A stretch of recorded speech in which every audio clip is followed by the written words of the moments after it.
Our DC domestic worker chapter is our local kind of presence for organizing nannies, other childcare providers, house cleaners, and home care workers in the DC, Maryland, and Virginia area. Predominantly, we focus on organizing Black immigrant, Indigenous, and women of color who make up the majority portion of that workforce. Essentially, because domestic work has its roots set in slavery, it's been a very undervalued, underpaid industry. And so through the National Domestic Workers Alliance and our local chapters and our affiliated organizations, we push to kind of break domestic workers from isolation because a lot of them work inside the home, and so the only people that they interact with on a regular basis are their employers or their clients. And so we try to build a larger network of other domestic workers that are doing similar work so that they can kind of exchange information, understand what are the norms in that industry, what are flags, and bigger picture pushing for inclusion of domestic work in more structured and recognized legal protections, labor protections. So that's pretty much what we do is on a local level try to push for and advocate for policies that protect domestic workers and that enable domestic workers to advocate for themselves and have better wages and better working conditions for themselves and for their families. DC Jobs with Justice has been involved from being part of the Excluded Worker Coalition here in DC, trying to ensure that economic and pandemic relief gets to those workers that are truly essential, that make other work possible, which is exactly what domestic workers have done by taking care of the children, the homes, the elder loved ones of doctors or other frontline workers. And so trying to ensure that there's funding that is provided to those folks regardless of immigration status, and that they're taken into consideration in any other services that the city can provide, including like eviction moratorium, to name one. It's been a lot of pushing. It's been a lot of kind of elevating the profile of domestic workers because it's been so invisibilized, because it's gendered work a lot of the time. It's very much seen in the background. And so it's been a lot of putting domestic workers at the forefront, visibly to the public, to kind of share day-to-day experiences of domestic workers.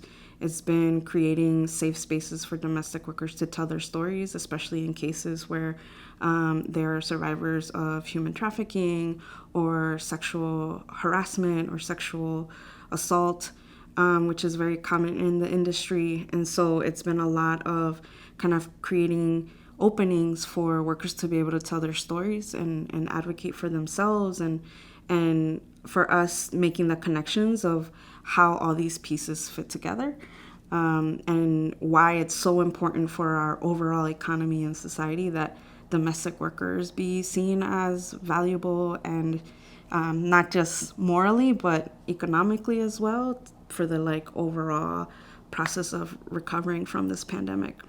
If we could do that alone, I think we would have won all things already. So we can't do that alone. And I think, DC Jobs with Justice and Jobs with Justice in general is kind of the glue in our movement that helps to kind of thread the needle amongst different kinds of fronts of struggle. And so from domestic work, which is what I'm here specifically representing, to even before that, in kind of the trajectory of my entire career, I've seen the way that Jobs with Justice, it brings people together that normally wouldn't come together to advocate for each other's issues, regardless of whether or not there's a direct impact or a direct payoff. And so I think that that's helped to build very much very much stronger and resilient communities, of which union members are a part of which unorganized workers are a part of, etc. Yeah, I mean, I think that what that looks like is, intersectional calls to action where we're showing up for each other's, marches or rallies or lobby days where we can speak to different perspectives. I think, as the National Domestic Workers Alliance, we can speak to the perspective of domestic workers from, the standpoint of an organization that works to advocate for rights in that industry. But for example, there are unions that can speak to, the perspective of employers, of why employers are advocating for home care workers to receive better pay, better work protections. And we can, connect the experience of clients themselves, right? So it's like, could be retired union members, right? That themselves have home care or depend on, childcare providers to be able to live a dignified life day to day, right? And so I think that what Jobs with Justice does is create a platform where we can more clearly see the overlap of how we impact each other's lives. And so I think that it does that in a positive way for us that are fighting kind of like the powers that be or like authority. But counter to that, it also sends a very clear message to, unscrupulous employers or authority figures or electeds that aren't doing what they're supposed to be doing, that there is a stronger wave of accountability that isn't just based on them attacking or singling out one group of people or one industry. And so I think that that's what they do very well, is that DC Jobs with Justice creates this platform where we can start to talk to each other and see the similarities of how how we are being exploited and how we're not really at the table when it comes to making like very serious decisions for like our economy, our society. And so like that's been one of the most valuable pieces that I've seen them play.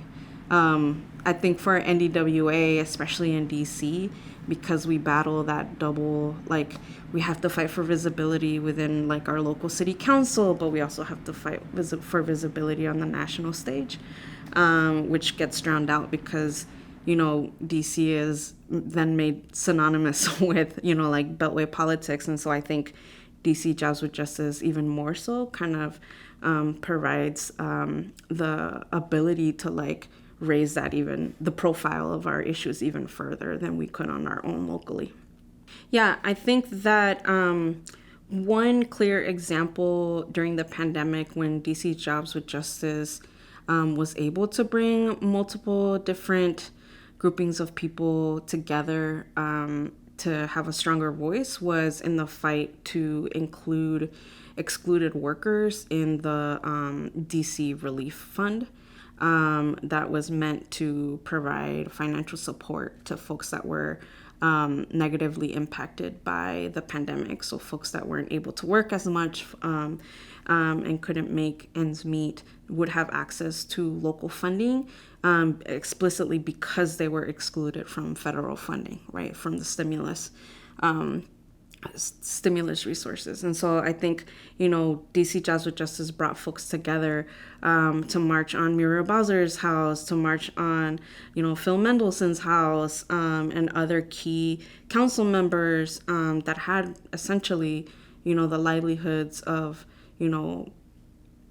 so many people in DC, so many domestic workers, so many restaurant workers, so many informal workers that really needed that extra hand, right, during this crisis. And so I think that that wouldn't have been as big as it was or as successful as it was had DC Jobs with Justice not been there to kind of bring people together to do that. And so, yes, we could have done our own delegations. Would they have been as big? No. Right. And so I think even, especially because of the pandemic, I think, striking, that balance of like, mobilizing, visibilizing physically in person, and then being safe has been a hard balance to land. And I think DC Jobs with Justice has really done that in a principled way where we're still showing up for each other, but with a better assessment of like, okay, strategically, is this necessary in this moment? And I think that they've made the right call on that throughout. And so, with our DC chapter, because we're also smaller in this area, it's made a huge difference in terms of like amplifying like our demands within the broader coalition, and then separately that are more domestic worker specific. But I mean, what I can say is that, prior to the pandemic, like the norm for domestic workers in the area is that they had several jobs stringed together, right? And so, like, you had, one domestic worker that worked maybe for 3, 4 families, taking care of children different days of the week. Or you had a domestic worker that was not just a child care provider, but also a home care worker, right? Because it's been so underpaid, that was the norm. And I think what we saw happen during the pandemic is that a lot of domestic workers lost their jobs. And so it wasn't just a simple like, oh, I can't work my one job that I was working, let me lean on unemployment. It was then I might be an undocumented domestic worker that had 3, 4 jobs to make ends meet, and now I have 0. And so it really put a strain on,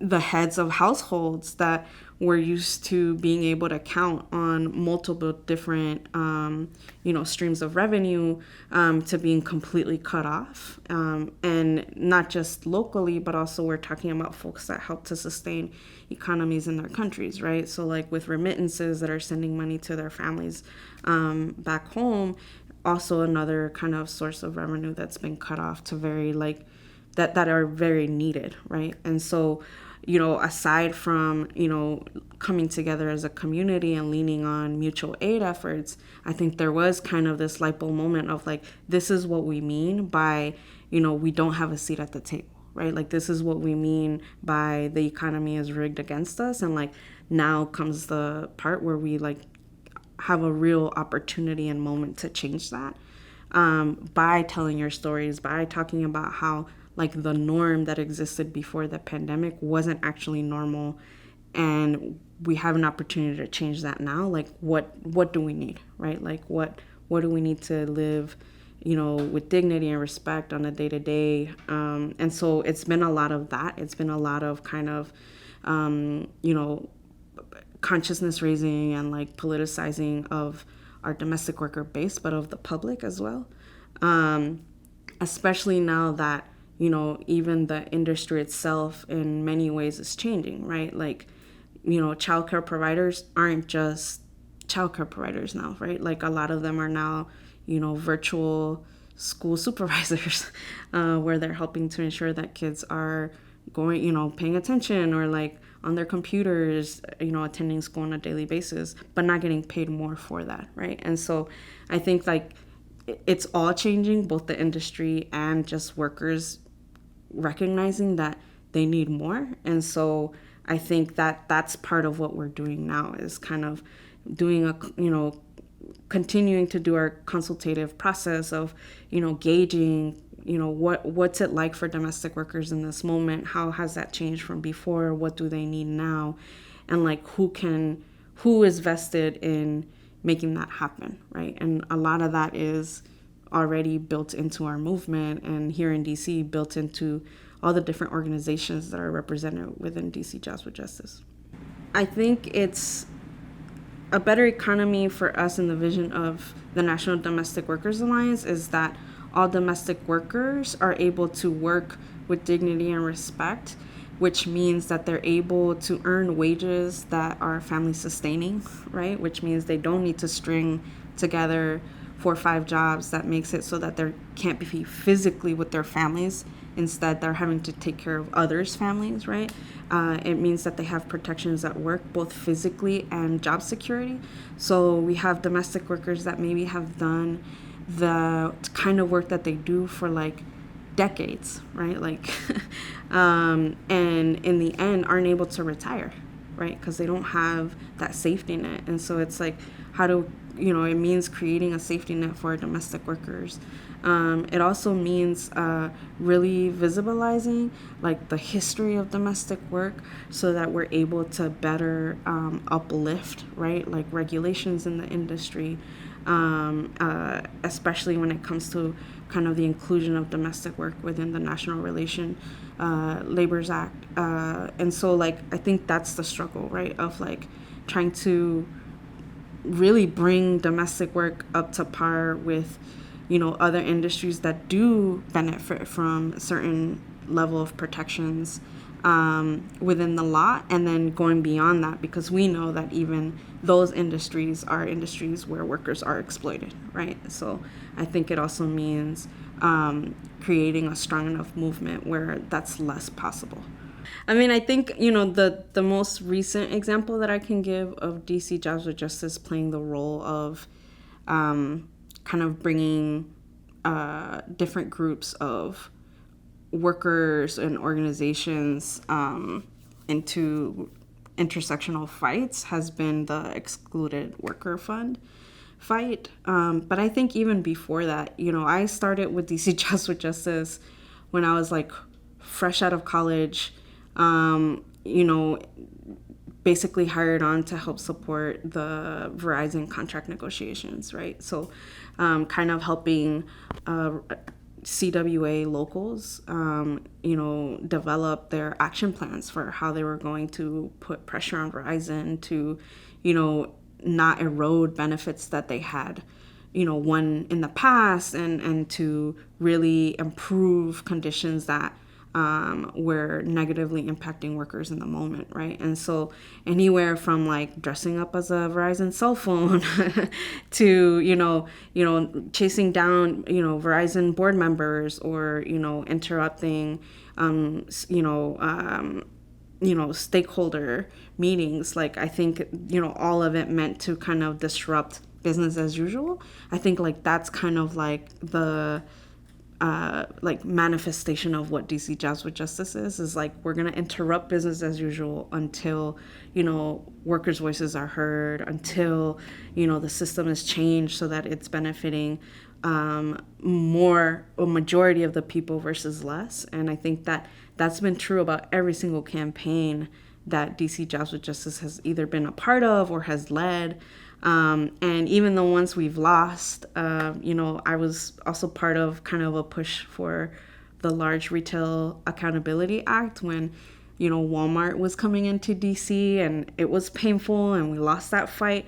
But I think it set us up to, raise the issue of like, what is the city doing to, not, sell it to the highest bidder, but like, what is DC doing to how are they thinking about the residents, right? Like, how are they thinking about our communities, and like what businesses come into our city and for what reason, and who do they benefit? And I think those were questions that weren't really like asked in the mainstream before that. And so I think like that's an example of kind of like the power that DC Jobs with Justice has had here, especially given like the history of DC, right? Like Chocolate City, DC being one of the like largest Salvadoran communities outside of El Salvador. There's just so much history and so much culture here. And I think that there's not one organization that fully encapsulates that, but I do think that DC Jobs with Justice like tries to honor that the most, for sure. No, well, I was a staff member with technically Boston Jobs with Justice, but based in DC. So I was actually supervised by Mackenzie, who was one of the directors when I was working on the Verizon campaign. So I was like the Mid-Atlantic, right? It was like Mid-Atlantic Verizon Solidarity Coordinator.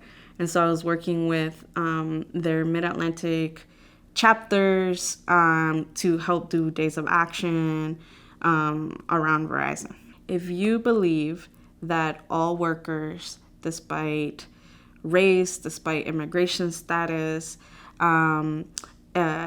despite... Oh, no, wait, let me start that again. If you believe that all workers deserve to work and live with dignity and respect, consider contributing to DC Jobs with Justice as one of the champions of that effort here locally. It's been it's been crazy. I feel like I've had relationships with different DC Jobs with Justice, and generally Jobs with Justice staff in different iterations, like not even just DC Jobs with Justice, but just like different political homes. And that's been like super amazing. And I think just like reiterates how multi-layered Jobs with Justice is, right? Like I think, for a long time in DC, like at face value, I think people thought DC Jobs with Justice was just like this mobilizing machine, and it's just like so much more than that. And yeah, like, I mean, I've had the pleasure of I think going through like 3 different directors of DC Jobs with Justice, from like Mackenzie, to Deanna, and now Falcon, who is amazing. And it's just been so great to see how they bring like their own passion to that role, and how much it influences how DC Jobs with Justice shows up, but consistent in the way that they're always there, right? And so I think that that's been kind of like a constant in a place where not a lot stays the same. Like our city has changed so much, and I think it's been very like heartwarming to see like that workers can continue to count on DC Jobs with Justice regardless of the changes that happen here, regardless of the strain that the organization goes through. Like it's just as resilient, I think, as like our local communities here.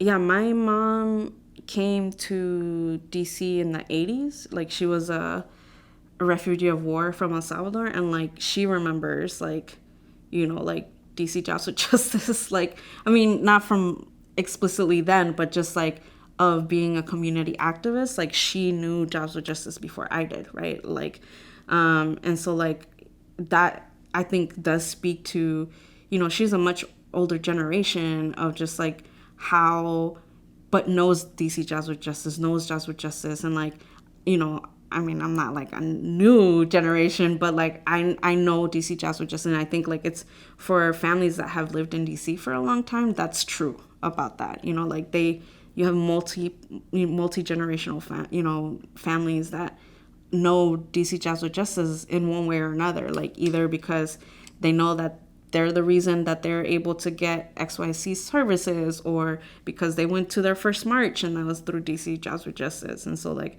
it's been pretty amazing to see that evolve, and like to see, there was a point in my organizing here in DC where like every DC Jobs with Justice event or action, I knew everyone there.